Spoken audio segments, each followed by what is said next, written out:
Ano? Sabi ko feng shui, sabi niya feng shui din na. Sabi niya lahat ng naga-feng shui namamatay na.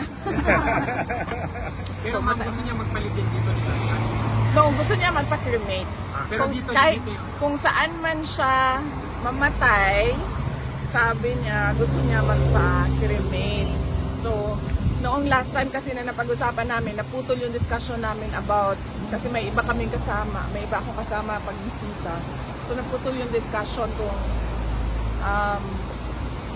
pro and anti-cremation. So, kanina medyo mahaba talaga yung discussion namin about cremation.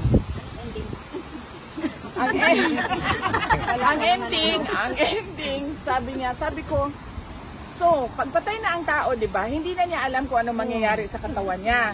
And by law, yung katawan na yan ay property na yan ang next of kin. Sabi niya, unang-una, hindi property ang katawan ko. Sabi niya, hindi property ito ni Ninuman. Sabi niya, hindi ito property ni Ninuman ang katawan ko. At sabi niya, sundin daw yung sacred wishes niya. Last wishes niya kasi sacred daw yon sa tao kung ano yung last wishes niya.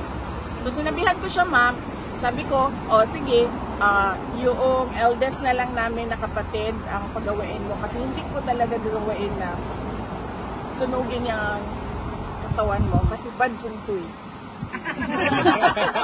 Hindi ma'am, hindi rin masusunog.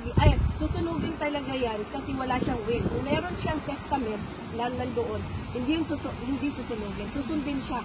O susundin, sino yung mga anak. Kailangan meron siyang will. Ganun yung nangyari sa asawa ko.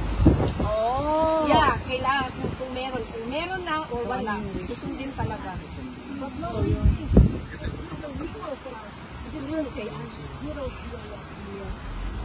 Well, as a former president, yes.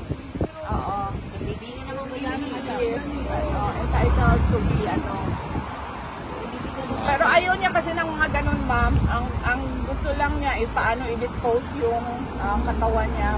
Balik bag next time, tanungin ko sa kanya, bakit ayaw niya sa ilalim ng lupa?